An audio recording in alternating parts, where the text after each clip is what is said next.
লক্ষ্মীর ভান্ডার প্রকল্পে যাদের এখনো ব্যাংক অ্যাকাউন্টে টাকা আসেনি, আপনাদের টাকা কবে আসবে? কেন আপনাদের ব্যাংক অ্যাকাউন্টে এখনো টাকা আসতেছে না? নতুনরা যারা আবেদন করেছিলেন লক্ষ্মীর ভান্ডার প্রকল্পের জন্য, আপনাদের কেন টাকা আসতেছে না? এর সাথে আমরা জেনে নেব বিধবা প্রতিবন্ধী ভাতা এর টাকা কবে ঢুকবে? এই সকল আপডেট জানতে চাইলে ভিডিওটি সম্পূর্ণ দেখুন। তো লক্ষ্মীর ভান্ডার প্রকল্পে যাদের এখনো ব্যাংক অ্যাকাউন্টে টাকা আসেনি, সামনে যেহেতু ভোট রয়েছে, আপনাদের টাকা আরো কবে দেবে? তো মুখ্যমন্ত্রী মমতা বন্দ্যোপাধ্যায় লক্ষ্মীর ভান্ডারের টাকা বাড়িয়ে করেছিলেন ১,০০০ টাকার বদলে ১৫০০ টাকা করে, এবং যারা ১২০০ টাকা করে পেতেন তাদের ১২০০ টাকার বদলে ১৭০০ টাকা করে। এই টাকা অনেক উপভোক্তাই এখন পর্যন্ত পেয়ে গেছে, কিন্তু আবার অনেক উপভোক্তাই এখনো টাকা পাননি। তো মার্চ মাসের টাকা কেন আসতে লেট হচ্ছে?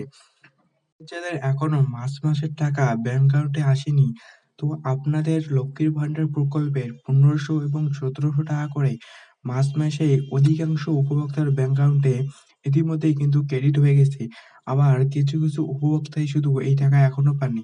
তো এখনো যারা এই টাকা পাননি, দেখুন, লক্ষ্মীর ভান্ডার প্রকল্পের টাকা সাধারণত ৫ থেকে ১০ তারিখের মধ্যেই টাকা ঢুকে যায়। এক্ষেত্রে যদি কোনো সময় টাকা ঢোকাতে সমস্যা হয়, তাহলে ১৫ থেকে ২০ এর তারিখের মধ্যেই অধিকাংশ অ্যাকাউন্টে টাকা ঢুকে যায়। কিন্তু যাদের অ্যাকাউন্টে এখনো টাকা আসেনি, তো আপনাদের টাকা ২৫ তারিখের মধ্যেই টাকা ঢুকে যাওয়ার কথা। ২৫ তারিখে অধিকাংশ ব্যাংক অ্যাকাউন্টে লক্ষ্মীর ভান্ডার প্রকল্পের ১৫০০ এবং ১৭০০ টাকা ঢুকে যাবে। আপনাদের যাদের মার্চ মাসের টাকা ব্যাংক অ্যাকাউন্টে এখনো আসেনি, আপনাদের টেনশনের কোনো কারণ নেই। সবারই টাকা ঢুকে যাবে। লক্ষ্মীর ভান্ডার প্রকল্পের টাকা যেহেতু ধাপে টাকা ঢুকানো হয় ব্যাংক অ্যাকাউন্টে, তাই কোনো উপভোক্তা হয়তো কয়েকদিন আগে এই টাকা পেয়ে যায়। আবার কোনো উপভোক্তার ব্যাংক অ্যাকাউন্টে কিছুদিন পরে এই টাকা ঢুকে যায়। কিন্তু টাকা সবাই পেয়ে যাবেন। আপনাদের ২৫ তারিখের মধ্যেই অনেক উপভোক্তার ব্যাংক অ্যাকাউন্টে এই টাকা ঢুকে যাবে। এবারে যারা নতুন করে আবেদন করেছিলেন, আপনাদের টাকা কবে ঢুকবে?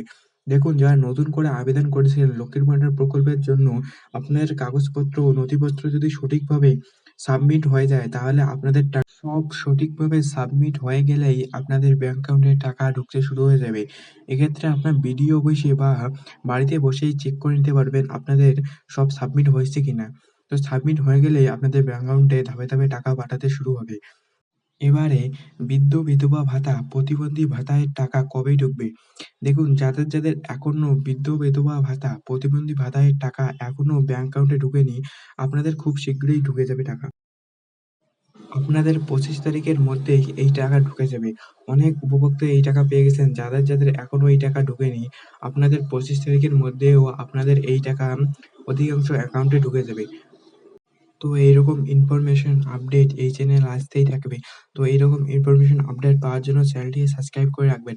তো ভিডিওটি ভালো লাগলে একটি লাইক করবেন, এবং আপনি কোন জেলা থেকে ভিডিওটি দেখতেছেন কমেন্ট বক্সে বলে যাবেন।